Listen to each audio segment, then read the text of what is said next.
আমার প্রাণীর ভাইরা, বাদশাহ হারুন ও রশিদের ছেলে একজিল কোরআনে কারীম নিয়া আর হাতের মধ্যে একটা আংটি ছিল, ওই আংটিখানা নিয়া বাদশাহ হারুন ও রশিদের ছেলে রাজদরবারের থেকে বের হয়ে গেল। সঙ্গে হলো একটা কোরআনে কারীম, একজিল কোরআন শরীফ, আর হাতে ছিল একটা আংটি। যাইতে যাইতে যাইতে ইরাকের বুসরা নামক জায়গার ভিতরে একটা জঙ্গল, ওই জঙ্গলের ভিতরে চলে গেল। বাদশাহ হারুন আর রশিদের ছেলে ওই জঙ্গলের ভিতরে যে কোরআন শরীফ তেলাওয়াত করে, সুবহানাল্লাহ। কি তেলাওয়াত করে বলেন? কোরআনে কারীম তেলাওয়াত করে। 7 দিনে একদিন মাত্র কামলার বাজারে আইসা মজুরি খাটে, কামলা দেয়। 7 দিনে একদিন কামলা দেওয়ার পরে যা পারিশ্রমিক পায়, ওই পারিশ্রমিকটা দিয়া তিনি সারা সপ্তাহের বাজার করে। আর বাকি পুরা সপ্তাহ জঙ্গলের ভিতরে বৈশা বৈশা কোরআন তেলাওয়াত করে। ছেলেকার বলেন ছেলেকার বাদশাহ। আর আমাদের বর্তমান সমাজের যদি একটু প্রভাবশালী হয়, একটু প্রভাব প্রতিপত্তির ছেলেপেলেরা মনে করে না জানে কি, কথা বলেন ঠিক না ব্যাঠি, না জানে কি। আমার প্রাণের ভাইরা, এবার বাদশাহ হারুন আর রশিদের ছেলে সপ্তাহে একদিন কামলার বাজারে আইসা কামলা দেয়। বসরার কামলার বাজারে আসছে, ছোট মানুষ কেউ নাই না, 16 কিংবা 15 বছর বয়সের বালক, কেউ তাকে নাই না, কাম করতে পারবে না এই মনে করে কেউ তাকে কাজে নাই না। আমার প্রাণের ভাইরা, সর্বশেষ একজন মানুষ গেছে, ইরাকের থেকে একজন মানুষ গেছে, তার নাম হলো আবু আমের। ইরাকের বসরা নগরে তার বাড়ি। আবু আমের বসরি রহমাতুল্লাহি আলাই সর্বশেষ যাওয়ার পর একজন বালকরে পাইছে। বালকরে পাওয়ার পরে জিজ্ঞাসা করছে, বাবা তুমি কি কাজ করতে পারো কিনা? বলে কি কাজ করব? এবার আবু আমের বসরি রহমাতুল্লাহি আলাই বলেন, তুমি কি রাজমিস্ত্রির কাজ করতে পারো কিনা?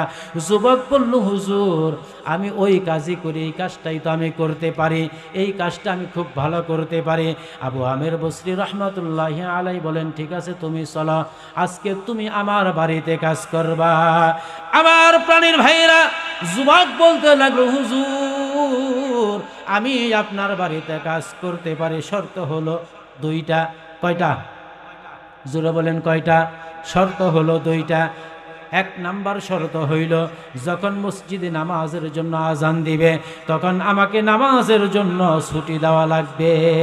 2 নম্বর শর্ত হলো, আমাকে 1 টাকা দেওয়া লাগবে।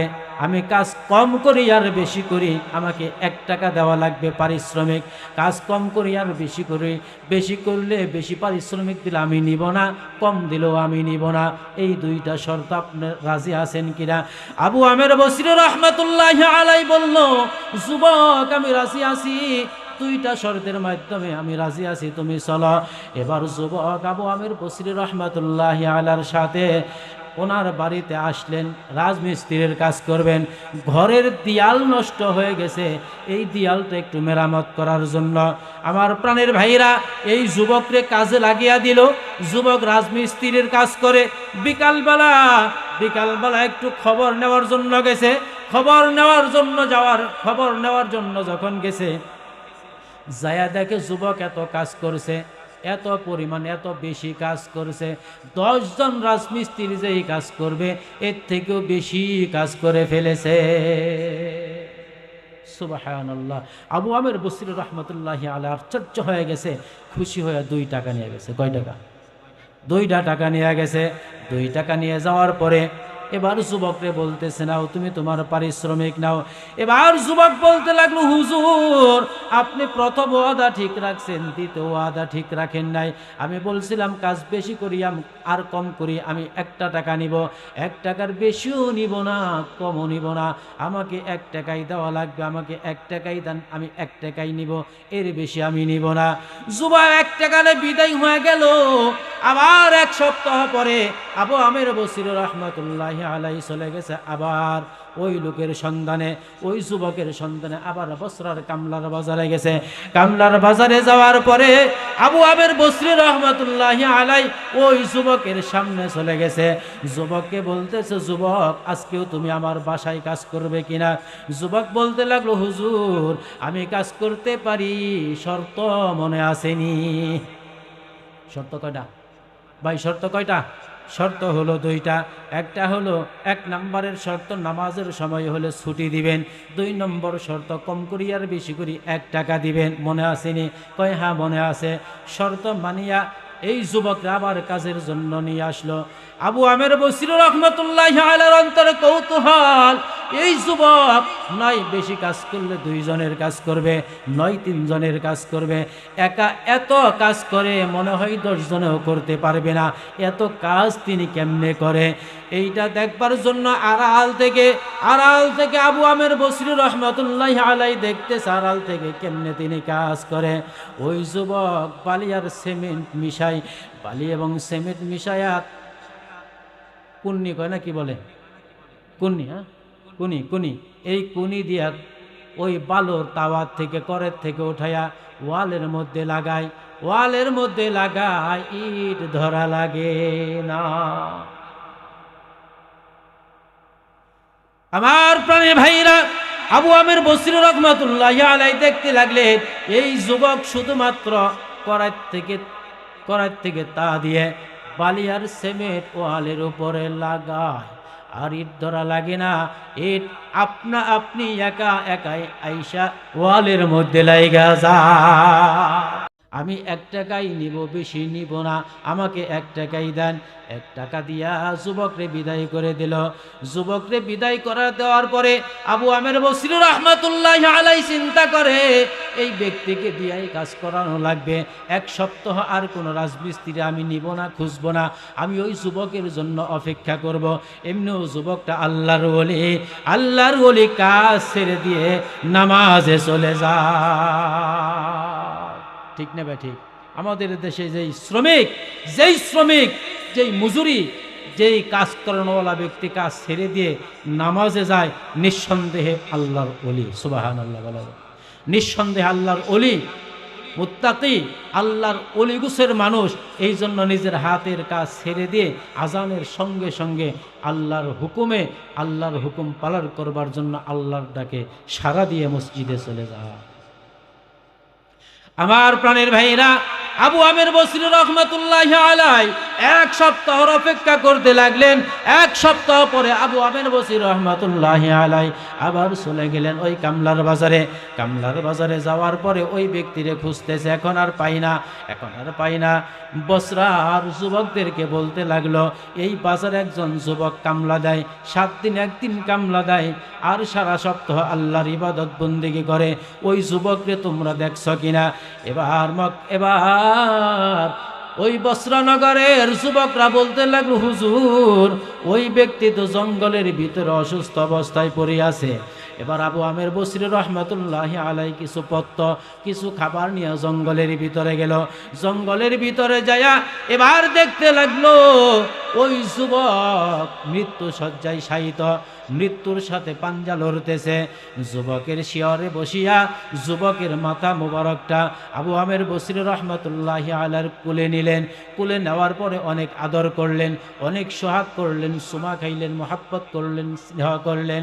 আমার প্রাণের ভাইরা, এবার যুবক বলতে লাগলো, হুজুর আমি আপনার বাড়িতে 2 দিন কাজ করেছি, কাজ কম করেছি আর বেশি করেছি, যাই করেছি না কেন, আপনার বাড়িতে 2 দিন কাজ করেছি, আপনার সাথে আমার একটা পরিচয়, আমি আপনাকে একটা ওসিয়ত করব।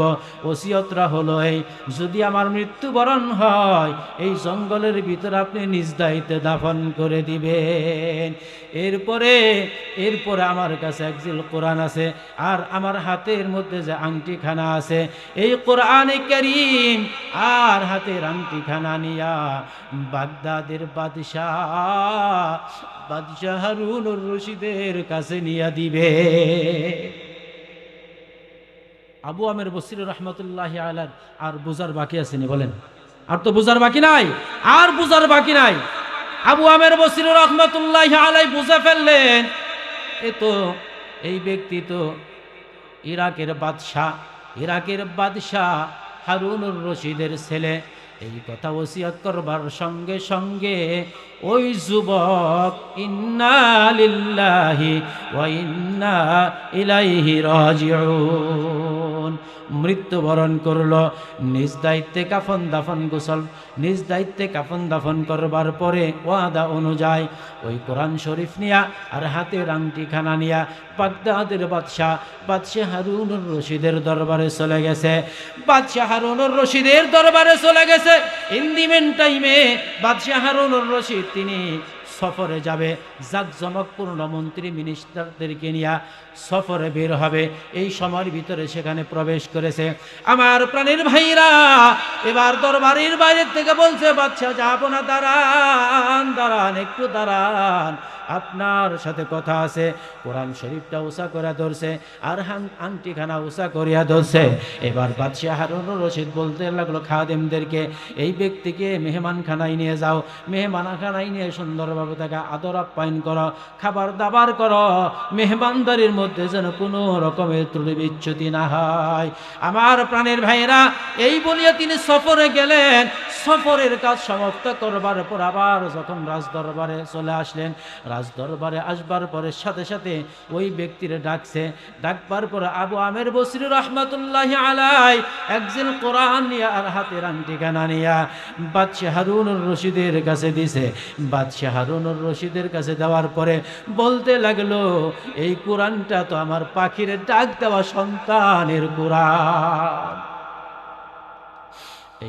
এই আংটিখানা আমার সন্তান, পাখিরে ডাক দেওয়া সন্তানের আংটিখানা। এবার জিজ্ঞেস করলেন, তুমি এই কোরআন শরীফ পাইছ কই, এই আংটিখানা পাইছ কই? বাদশাহ হারুনুর রশিদের দরবারে বলতে লাগলো, আবু আমের বসরি রহমতুল্লাহ আলাই বলতে লাগলো, তিনি এক জঙ্গলের ভিতরে থাকতেন। বসরার জঙ্গলের ভিতরে তিনি কোরআনে কারিম তালাওয়াত করতেন, ইবাদত বন্দেগী করতেন। এরপরে উনি ইন্তেকাল করেছেন, তাকে ওইখানেই দাফন করেছে। ওসিয়ত করেছেন, কোরআনটা যেন আপনার কাছে পৌঁছিয়ে দেয়, আংটিটা যেন আপনার কাছে পৌঁছিয়ে দেয়। এবার জিজ্ঞাসা করলো বাদশাহ হারুনুর রশিদ, আবু আমের বসরিকে জিজ্ঞাসা করলো, ওই ছেলেটা কি করতো? আবু আমের বলতে লাগলো, ওই ছেলেটা কামলা খাটতো। কি কাজ করতে? বলে রাজমিস্ত্রির কাজ করত। বাদশাহ হারুনুর রশিদ বলে, ওই ছেলেটাকে দিয়ে তুমিও কাজ করাইছ কিনা? বলে, হ্যাঁ, আমিও কাজ করাইছি।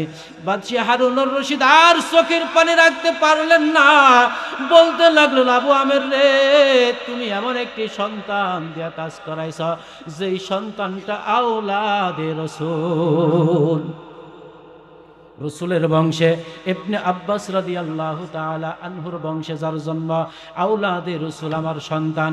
তোমার কি একটু মায়া লাগলো না? তোমার কি একটু দয়া লাগলো না? বাদশার সন্তানকে দিয়ে তুমি কামলা খাটাইলা। আবু আমের বসরি রহমাতুল্লাহি আলাইহি বলেন, হুজুর, আমি জানি না, জানতাম না আপনার সন্তান। এই আলাপচারিতা করবার পরে এবার বাদশাহ হারুনুর রশিদ বলল, ঠিক আছে, চলো, আমার ওই সন্তানের কবরটা আমি একটু জিয়ারত করব। বসরার ওই জঙ্গলের ভিতরে যায় নিজের সন্তানের কবরটাকে জিয়ারত করে আসলেন। আমার প্রাণের ভাইরা, মা যদি ভালো হয়, মা যদি হুসনে আখলাক হয়, সুন্দর চরিত্রের অধিকারী হয়, এমন সন্তান আল্লাহর দুনিয়ায় পয়দা হবে। ঠিক না ভাই? ঠিক বলেন? এমন সন্তান দুনিয়ায় জন্মগ্রহণ করবে। একটু জিকির করি, লা ইলাহা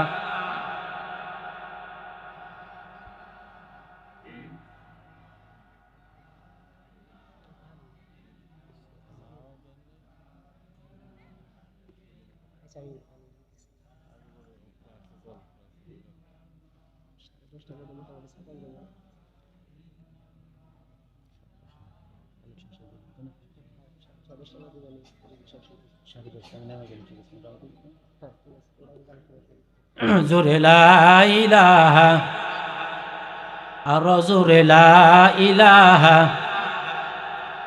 লা ইলাহা ইল্লাল্লাহ, লা ইলাহা ইল্লাল্লাহ, লা ইলাহা, লা ইলাহা ইল্লাল্লাহ, লা ইলাহা, লা ইলাহা ইল্লাল্লাহ, মুহাম্মাদুর রাসূলুল্লাহ সাল্লাল্লাহু আলাইহি ওয়াসাল্লাম। আমার প্রাণের ভাইরা এবার বললেন ভালো সন্তানের জন্য ভালো একটা মায়ের ব্যবস্থা করতে হবে। হাকিমুল উম্মত মুজাদ্দিদ মিল্লাত শাহ আশরাফ আলী থানভী রাহমাতুল্লাহি আলাইহি বলেন, এক নবদম্পতি তার সাথে একজন সন্তান, এই সন্তানটা একটা গাছের বড়ই পইরা আছে, রাস্তায় গাছের নিচে বড়ই পইরা আছে, ওই বড়ইটা নিয়ে টোকায়া খাইল। খাওয়ার পরে ওই সন্তানের বাপ চিন্তা করলো, বাড়িতে আমি বিবির কাছে জিজ্ঞাসা করব। কি করব? জিজ্ঞাসা করব, কারণ বড়ইটা যে টুকায়া খাইলো, এই বড়ই টুকিয়া খাওয়াটাও চুরির সামিল হয়ে গেছে। কিসের সামিল বলেন? সবাই বলেন, চুরির সামিল হয়ে গেছে, চুরের সামিল। এই স্বভাবটা কোথার থেকে আসলো? নিশ্চয়ই কোনো না কোনো একটা স্বভাব, কথা বলেন ঠিক না ভাই ঠিক, কোনো না কোনো একটা স্বভাবের থেকে আসছে। আমি বাড়ির যে বিবির কাছে জিজ্ঞাসা করব। বিবিরে জিজ্ঞাসা করছে, বিবি তুমি তোমার সন্তান পেটে থাকতে তুমি কি চুরি করে কিছু খাইছ? জিজ্ঞাসা করলো, পাশের বাড়ির বড়ই গাছ থেকে একটা বড়ই খাইছিলাম, পাশের বাড়ির বড়ই গাছ থেকে একটি বড়ই খেয়েছিলাম। বুঝতে বাকি নাই যুবকের, এই যে আমার স্ত্রী পাশের বাড়ির বড়ই গাছ থেকে না কয়া একটা বড়ই খাইছে, আমার সন্তানের উপরে এই আসরটাই পড়ছে। ঠিক না ভাই ঠিক? এই জন্য একটা ভালো মায়ের ব্যবস্থা করতে হবে, ঠিক না? হাকিমুল উম্মত মুজাদ্দিদুল মিল্লাত শাহ আশরাফ আলী থানভী রাহমাতুল্লাহি আলাইহি ঘটনা বলছে। আমার প্রাণের ভাইরা, খলিফাতুল মুসলিমিন আমিরুল মুমিনিন হযরত ওমর রাদিয়াল্লাহু তাআলা আনহু বললেন, তিনটা দায়িত্ব পিতার উপরে। এক নম্বরের দায়িত্ব হলো ভালো মায়ের ব্যবস্থা করতে হবে। 2 নম্বরের দায়িত্ব হলো সন্তান জন্মগ্রহণ করলে, সন্তান হইলে ওই সন্তানের ভালো একটা নাম রাখতে হবে। নামের আসর পরে, ঠিক না ঠিক? নামের কি পরে? নামের আসর পরে। আমার প্রাণের ভাইরা, আমরা আমাদের সন্তানদেরকে মাদ্রাসায় পড়াই, আমাদের সন্তানদেরকে মক্তবে পড়াই, মাদ্রাসায় পড়াই, ভালো একটা নাম রাখবো। ভালো নাম রাখলে ভালো নামের আসর হয়। আমার প্রাণের ভাইরা, হাকিমুল উম্মত মুজাদ্দিদুল মিল্লাত শাহ আশরাফ আলী থানভী রাহমাতুল্লাহি আলাইহি বলেন, এক ব্যক্তি তার সন্তানকে নিয়ে আসছে, আসার পরে বলতে লাগলো, হুজুর আমার সন্তানটা খুব অসুখ থাকে, রোগ থাকে। আমাদের গ্রামে পাড়া মহল্লার মানুষ ইমাম সাহেবের কাছে নিয়ে যায়, যায়নি? ছোট সন্তানকে নিয়ে যায়, সন্তানকে হুজুরের কাছে নিয়ে যায়, বলে হুজুর সন্তানটা কথা শুনে না, আপনি ওর একটু ফু দিয়া দেন, আপনি ওর একটু মাথায় হাত বলিয়া দেন, আপনি ওর একটা তদবির দিয়া দেন। বলে কি বলে না? আমার প্রাণের ভাইরা, হাকিমুল উম্মত মুজাদ্দিদুল মিল্লাত আশরাফ আলী থানভী রাহমাতুল্লাহি আলাইহি বলেন, এক ব্যক্তি তার সন্তানকে নিয়ে আমার কাছে আসছে। আমার কাছে আইসা বলতে লাগলো, হুজুর আমার সন্তানটা আমার কথা শুনে না। জিজ্ঞাসা করলাম, কথা শুনে না, এরপর আমার সন্তানটা খালি অসুস্থ থাকে, রোগী, খালি অসুস্থ থাকে। এই তো পাতলা পায়খানা করে, এই তো জ্বর হয়, এই তো ঠান্ডা হয়, এই তো অসুখ লাইগাই থাকে, অসুখ হয়। হাকিমুল উম্মত মুজাদ্দিদুল মিল্লাত শাহ আশরাফ আলী থানভী রাহমাতুল্লাহি আলাইহি বলেন, আমি জিজ্ঞেস করলাম আপনার ওই সন্তানের নাম কি রাখছেন? জিজ্ঞেস করার পরে বলল, আমার সন্তানের নাম হলো কালিমুল্লাহ। কি নাম? কালিমুল্লাহ। এই কথা বলবার পরে আমি ওই সন্তানটার নাম পরিবর্তন করে সালিমুল্লাহ রেখে দিলাম। হাকিমুল উম্মত বলেন, কালিমুল্লাহ শব্দের অর্থ হলো আহত। এখানে অসুস্থতার ইঙ্গিত পাওয়া যায়। জোরে বলেন ঠিক না ঠিক? কালিমুল্লাহ শব্দের অর্থ হলো আহত। এই সন্তানটার নাম পরিবর্তন করে আমি তার নাম রাখলাম সালিমুল্লাহ। সালিমের অর্থ হলো নিরাপদ, সুস্থতার ইঙ্গিত পাওয়া যায়। হাকিমুল উম্মত বলে, এই সন্তানটার নাম সালিমুল্লাহ রাখবার পরে এই সন্তানটা সুস্থ হয়ে গেল, আর ওই রকম অসুস্থ হয় নাই, রোগী হয় নাই। এই জন্য বলতে চাই বাজান, নামের মধ্যে একটা আসর আছে, ওই আসরটা বাচ্চার উপরে পড়বে। বাচ্চার নাম যদি সুন্দর রাখেন, ওই বাচ্চার চরিত্রটা সুন্দর হওয়া স্বাভাবিক। কথা বলেন ঠিক না ঠিক? এরপরে জিজ্ঞাসা করলেন, এরপরে বললেন, এরপরে খলিফাতুল মুসলিমিন আমিরুল মুমিনিন হযরত ওমর রাদিয়াল্লাহু তাআলা আনহু বলতে লাগলেন, দ্বিতীয় নম্বরের দায়িত্ব হলো সন্তানকে কোরআন কিতাব শিক্ষা দিতে হবে। পারবো না ইনশাআল্লাহ? আমাদের সন্তানকে কোরআন কিতাব শিক্ষা দিতে পারবো না? হ্যাঁ, পারবোই তো, পারতেই হবে, না পারবো তো না, পারতেই হবে। কথা বলেন ঠিক না ঠিক? আমাদের প্রত্যেকের সন্তান যেন কমপক্ষে আমি মারা গেলে জানাজা পড়তে পারে, এই যোগ্যতা অর্জন করাইতে হবে। রাজি আছি তো ইনশাল্লাহ? রাজি আছি তো? কে কে রাজি আছে হাত উঁচা করে দেখায়, দু হাত উঁচা করে দেখায় কে কে রাজি আছি। সকলে বলুন আলহামদুলিল্লাহ, জোরে বলুন আলহামদুলিল্লাহ, আমিন। হাত নামান। আল্লাহ আপনাদের সবাইকে কবুল করুক। আমার প্রাণের ভাইরা, আল্লাহ পাক রব্বুল আলামিন আমাদেরকে কোরআন কিতাব শিক্ষা করার জন্য জোর নির্দেশ দিয়েছেন, আমরা যেন কোরআন কিতাব শিক্ষা করি। আমার প্রাণের ভাইরা, এবার হাকিম উল উম্মত মুজাদ্দিদুল মিল্লাত শাহ আশরাফ আলী থানভী রহমতুল্লাহি আলাইহি বলেন, এই কোরআন কিতাব শিক্ষা দেওয়ার জন্য সন্তানকে কোরআন কিতাব শিক্ষা দেওয়ার পরে এই সন্তানকে কিভাবে দিন মানবে, কিভাবে ইসলাম মানবে, এই আদব কায়দা সব কিছু আমাদেরকে শিখিয়ে দিতে হবে।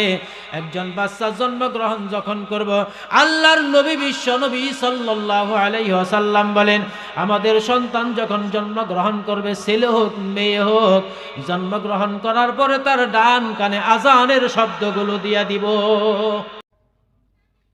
এরপরে বাম কানে কি দেব? বাম কানে ইকামতের শব্দগুলো তার বাম কানে দেয়া দিব। যদিও সন্তান মাত্র কয়েক মিনিটের সন্তান, বুঝে না, আমি আমার সন্তানের ডান কানের মধ্যে আজান দিয়ে দিলাম। আজানের মধ্যে আল্লাহু আকবার, আল্লাহু আকবার, আল্লাহর বরত্বর কথা আছে, এরপরে তাওহীদের কথা, রিসালাতের কথা আছে, আজানের মধ্যে নামাজের কথা আছে, আজানের মধ্যে সফলতার কথা আছে। এই কথাগুলো জন্মের পরে যখন আমার সন্তানের কানের মধ্যে পৌঁছিয়া দিব, ডান কানে আজান দিয়ে দিব, বাম কানে আজান দিয়ে দিব, আল্লাহ চাহে তো আমার সন্তানগুলো এইরকম নেককার হইয়া যাবে। ঠিক না ভাই? ঠিক। আমার প্রাণের ভাইরা, এই তিনটা কথা বলবার পরে এবার হাকিমুল উম্মত, এবার হযরত আবু বকর, হযরত ওমর রাদিয়াল্লাহু তাআলা আনহু খলিফাতুল মুসলিমিন, আমিরুল মুমিনিনের দরবারে ওই ছেলেটা বলতে লাগলো, হুজুর, আমার এই বাবা একটা দায়িত্ব পালন করে নাই। এক নাম্বার, আমার জন্য ভালো একটা মায়ের ব্যবস্থা করে নাই। আমার মা এমন একটা বংশের মেয়ে লোক, সিন্ধু বংশের মেয়ে লোক, লম্বা চূড়া কাহিনী, আমার মার বংশ ভালো না। আমার প্রাণের ভাইরা বাজানেরা, আমরা বিবাহ শাদী সন্তানকে করাবো, এ যুবক ভাই, আমরা যখন বিবাহ করব নিশ্চয় একটা ভালো বংশের মধ্যে বিবাহ করব। ঠিক না বে ঠিক? রাজি আছি না ইনশাল্লাহ? ভালো একটা বংশের মধ্যে আমরা বিবাহ করাবো, সন্তানটা বিবাহ করবে ভালো বংশের ভিতরে। এবার এই সন্তানটা বলল, হুজুর, আমার জন্মগ্রহণ করার পরে হয়তো আমার কানে আজানও দেয় নাই, আমার কানে একামতও দেয় নাই, আর আমার নামটাও ওইরকম ভালো রাখে নাই। আমার নাম হলো হাফল। হাফলের শাব্দিক অর্থ হলো চামচিকা।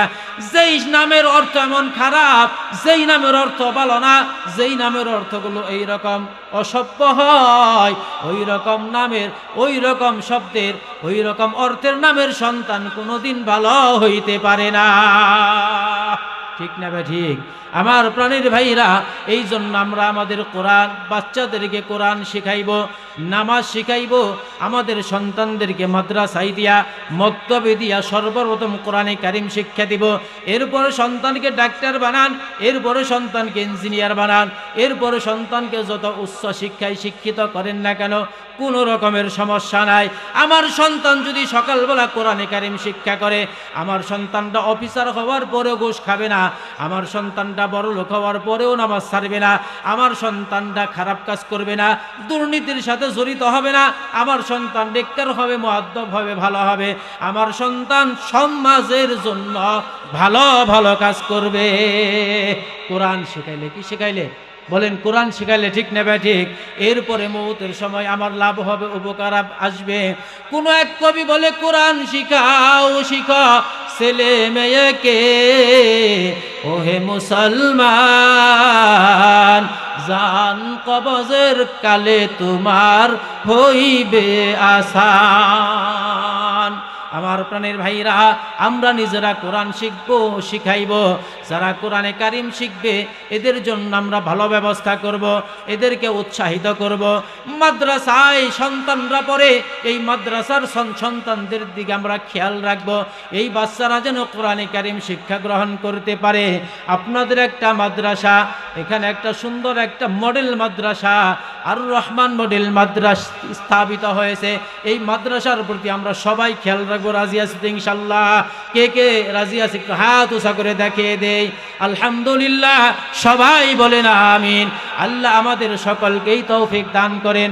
আমার প্রাণের ভাইরা, আমরা সন্তানদেরকে মাদ্রাসায় দিয়া পড়ালেখা করাবো, সন্তানদেরকে মাদ্রাসায় দিয়ে কোরআনের হাফেজ বানাবো, কোরআনের আলেম বানাইবার চেষ্টা করব। এটাও যদি না পারি, কমপক্ষে আল্লাহ পাক রব্বুল আলামিন আমাদেরকে জান্নাত দেবার জন্য বাহানা খুঁজবেন হাসরের ময়দানে। এ বাজান কি বাহানা খুঁজবে? আল্লাহ পাক রব্বুল আলামিন দেখবে এই ব্যক্তিটার জন্য ফাইনাল সিদ্ধান্ত হয়ে গেছে জাহান্নাম। এই ব্যক্তিটাকে কোনো মাধ্যমে বাঁচানো যায় কিনা, কোনো মাধ্যমে জাহান্নাম থেকে বাঁচিয়া জান্নাতে দেওয়া যায় কিনা। আল্লাহ পাক রব্বুল আলামিন ফেরেশতাদেরকে ডেকে ডেকে বলবে, শোনো, দেখো না আমার এই বান্দার সাথে এমন কোন ব্যক্তির সাথে মোহাব্বত আছে কিনা যারা কোরআন পড়ে। না, পাই না তো, এমন তো পাই না। আল্লাহ পাক রব্বুল আলামিন বলবেন, হে ফেরেশতারা শোনো, দেখো এমন কোন বন্ধু পাওয়া যায় কিনা যেই বন্ধুর বন্ধু কোরআনে কারীম তেলাওয়াত করে, যেই বন্ধুর বন্ধু কোরআনে কারীম শিখে, এমন কোন বন্ধুর মাধ্যম পাওয়া যায় কিনা। আল্লাহ পাক রব্বুল আলামিন এই রকম বাহানা খুঁজবে। আল্লাহ পাক রব্বুল আলামিন বাহানা খুঁজিয়া আল্লাহ আমাদেরকে জান্নাতের ফায়সালা করে দিবে। বলেন আমিন। আল্লাহ আমাদের জন্য জান্নাতের ফায়সালা করবে। আল্লাহ পাক রব্বুল আলামিন কবুল করেন। বলেন আমিন। ও ভাই, আমার প্রাণের ভাইরা, আমরা যদি দান করি, মাদ্রাসায় দান করি, দান সৎকা করলে কয়েকটা ফজিলত আছে। এক নম্বরের ফজিলত হলো দানবীর দান করলে, সহি নিয়তে দান করলে আল্লাহ পাক রব্বুল আলামিন হায়াত বাড়ায়া দিবে। আমরা চাই না যে আমাদের হায়াতটা বেড়ে যাক, আমরা অনেক দিন বেঁচে থাকি। দুনিয়ার কেউ কিন্তু বাবা মরতে চায় না, কথা ঠিক না ঠিক? দুনিয়ার কেউ মৃত্যু কামনা করে না, দুনিয়ার কেউ অসুস্থ কামনা করে না। সবাই কামনা করে রোগমুক্ত থাকি, সবাই কামনা করে ভালো থাকি। এই জন্য দেখবেন সকালবেলা নামাজ পড়ার পরে রাস্তা দেখালে মানুষ হাঁটে। কথা বলেন ঠিক না ঠিক? কেন কেন কেন? চাই সুস্থ থাকি, ভালো থাকি, মৃত্যুর কামনা কেউ করে না। ভাইরা আমার, যারা আল্লাহর রাস্তায় দান করবে, খয়রাত করবে, দান সৎকা করবে, মাদ্রাসায় মসজিদে দান খয়রাত করবে, আল্লাহ পাক রব্বুল আলামিন অনেকগুলো ফজিলতের মধ্যে আল্লাহ তাআলা তাকে একটা ফজিলত দান করবেন, আল্লাহ তার হায়াত বাড়ায়া দিবে। আমার প্রাণের ভাইরা, 2 নম্বরের ফজিলত হলো আল্লাহ পাক রব্বুল আলামিন আমার আপনার রুজি রোজগারের মধ্যে বরকত দিয়া ভরপুর করে দিবেন। বরকত দিবে রুজি রোজগারের মধ্যে। বরকতের মালিক কে? আমার প্রাণের ভাইরা চিল্লায়া বলেন, রিজিকের মালিক কে? রিজিকের মালিক হলো আল্লাহ, বরকতের মালিক হলো আল্লাহ। আল্লাহ পাক রব্বুল আলামিন আমাদেরকে আমাদের রুজি রোজগারের মধ্যে বরকত দান করবেন। আমার প্রাণের ভাইরা, আল্লাহ পাক রব্বুল আলামিন দান খয়রাত করনেওয়ালা ব্যক্তিদেরকে নিজে আল্লাহ পাক নিজে জাহান্নামের আযাব থেকে বাঁচায়া জান্নাতে দিবে। এরপরে আর একটা ফজিলত হলো, আল্লাহর হাবিব বলেন, যে ব্যক্তি দান সদকা করে আল্লাহ পাক রব্বুল আলামিন অনেক বড় বড় মুসিবতের মধ্যে আল্লাহ রব্বুল আলামিন তাকে হিফাজত করে। আল্লাহর নবী বলেন সাল্লাল্লাহু আলাইহি ওয়াসাল্লাম, আস-সাদাকাতু তারুদ্দুল বালা মুসিবত দূর করে দান খয়রাতে। সদকা করলে, দান করলে বালা মুসিবত দূর হয়। আল্লাহর নবী বলছেন বড় বড় মুসিবত, বড় বড় বালা মুসিবতের থেকে আল্লাহ পাক রব্বুল আলামিন তাকে হিফাজত করবে। বলেন আমিন। আমার প্রাণের ভাইরা, দুনিয়ার মধ্যেই তো অনেক ফজিলত, দেখেন না, হযরত আলী রাদিয়াল্লাহু তাআলা আনহু, ফাতিমা বড় অসুস্থ, মনে হয় জ্বর, ফাতিমা অসুস্থ, হযরত আলী রাদিয়াল্লাহু তাআলা আনহু একটা ফল কিনছে, কয়টা? এই ফলটা নিয়া ফাতিমার কাছে দিবে। ফাতিমার জ্বর, ফাতিমা খাবে। ব্যাগের ভিতরে বইরা বাসার দিকে রওনা করছে। রাস্তায় এক ভিক্ষুক বলতে লাগলো, আলী, আমার ফল খাইতে মনে চাইছে। হযরত আলী চিন্তা করে আমার ব্যাগের ভিতরে ফল, ভিক্ষুক দেখলো কেমনে রে, নে অর্ধেক খেয়ে ফেলা। আনার অর্ধেক দিয়ে দিছে। আনার কি অর্ধেক? অর্ধেক দিয়ে দিছে। অর্ধেক খাওয়ার পরে ভিক্ষুক বলল, অর্ধেক সুস্থ হয়েছি, আলী যদি ওই অর্ধেক দেও পুরা সুস্থ হয়ে যাব, নে চাইছ যেহেতু নিয়ে নে। ওই অর্ধেক দিয়া দিল। পুরান আটটা খাওয়ার পরে এখন ভিক্ষুক সুস্থ হয়ে গেছে। হযরত আলী রাদিয়াল্লাহু তাআলা আনহু ধীর পদে বাড়ির দিকে চলছে, আস্তে আস্তে বাড়ির দিকে চলছে। ফাতেমার দরজার সামনে গিয়ে দাঁড়াইছে। দরজার ভিতরে, ঘরের ভিতরে ঢুকতে সাহস পাই না, কারণ একটা ফল কিনছিলাম তাও তো দান কইরা দিছে। আমার প্রাণের ভাইরা ঘরের বাহিরে দাঁড়িয়ে আছে। হযরত আলী রাদিয়াল্লাহু তাআলা আনহু, হযরতে ফাতিমাতুজ জোহরা রাদিয়াল্লাহু তাআলা আনহা ঘরের দরজা খুইলা দেখে হযরত আলী ঘরের বাহিরে দাঁড়ানো। জিজ্ঞাসা করলেন, ঘরে আসবেন না? সাহস পাচ্ছেন না? হযরত আলী বলেন, কেমনে সাহস পাবো? তোমার জন্য একটা ফল আনছিলাম, আনার ফল, ওই আনার ফলটা ভিক্ষুকরে দিয়ে দিছে, এখন তোমারে কি দিব? কয়, না না না, আমি সুস্থ হইয়া গেছি। আমি কি হয়ে গেছি? আমি সুস্থ হয়ে গেছি। হযরতে ফাতিমা রাদিয়াল্লাহু তাআলা আনহা বলতে লাগলেন, হযরত ফাতেমা বলতে লাগলেন, আলী গো, তুমি যে ফল কিনছিলা আনার ফল, ওই আনার ফলটা ভিক্ষুককে দিয়ে দেওয়ার কারণে আমার মনে হয় ওইটার ওসিলায় আল্লাহ পাক রব্বুল আলামিন আমাকে পুরাপুরি সুস্থ করিয়া দিছে।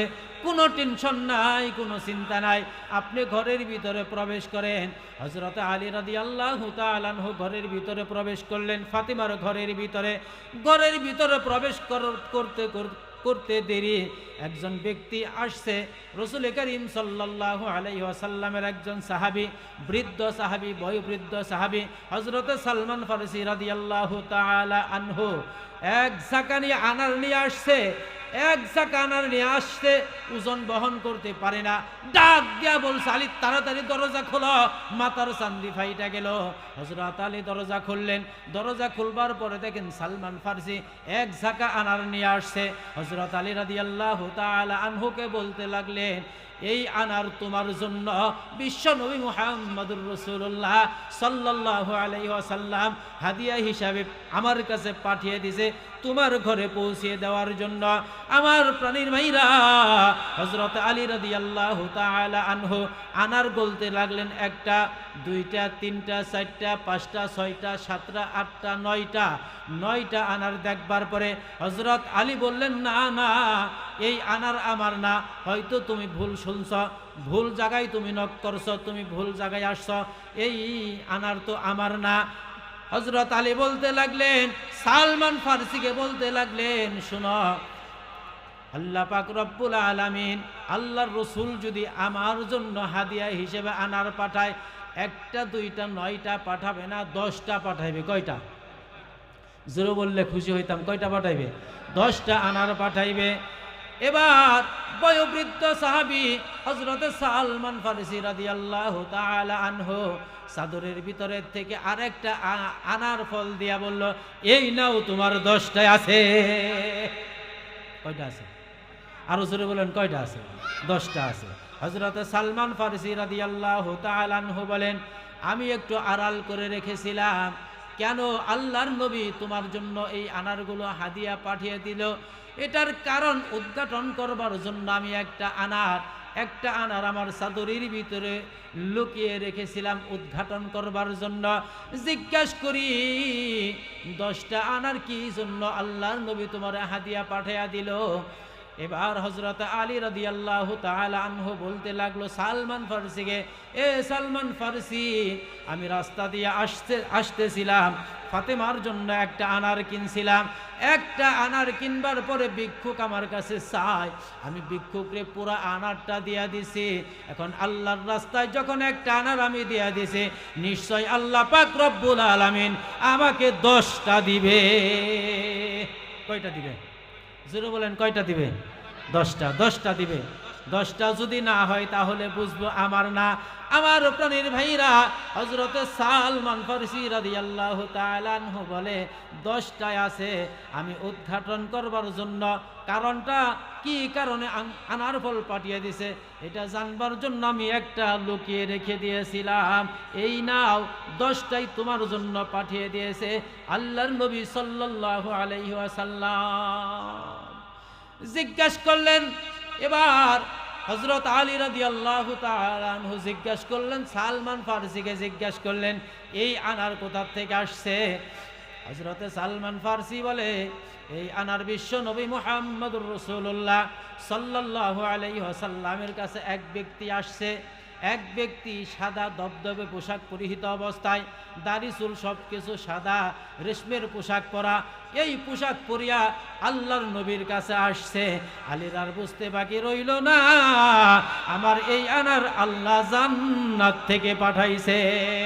আমার প্রাণের ভাইরা, আমরা ফল পাইলাম দুনিয়াতে যদি এক দান করে, আল্লাহ পাক রব্বুল আলামিন 10 দেবে। কথা বলেন ঠিক না ঠিক? রব্বুল আলামিনের হুকুমে আল্লাহ পাকের কোন বান্দা, আল্লাহ পাকের আল্লাহর নবীর কোন পিয়ারা উম্মত, আল্লাহর কোন মাহবুব বান্দা আছেন, এই মাদ্রাসার জন্য, এই আর রহমান মডেল মাদ্রাসার জন্য ছেলেরা কোরআন শিখবে, মেয়েরা কোরআন শিখবে। এর সহযোগী হিসাবে আপনি একটা নাম লেখিয়া যান, এর সহযোগী হিসাবে আপনি একজন খেদমতগার হয়ে যান। কোন ভাই আছেন, কোন বাবাজি আছেন এই মাদ্রাসার জন্য 10,000 টাকা দিয়ে, 10,000 টাকা দিয়ে কোরআনের খেদমত করবেন? কে রাজি আছেন ইনশাল্লাহ মাদ্রাসার জন্য 10,000 টাকা দিব?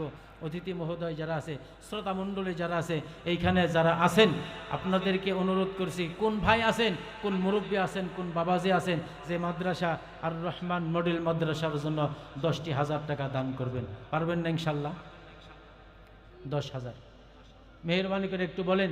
কোরআনের খেদমতে মাদ্রাসা, নবীর মোহাব্বতে। আরে কেমন নবী, আল্লাহর নবী মুহাম্মদ সাল্লাল্লাহু আলাইহি ওয়াসাল্লামকে যদি আমরা ভালোবাসতে না পারি, ওই রকম ভালোবাসা না যায়, তাহলে আল্লাহর নবী কেমনে আমাদের শাফাত করবে? আমরা নবীরে মোহাব্বত করব জান দিয়ে, মাল দিয়ে, সব দিয়ে। কথা বলেন ঠিক না ঠিক?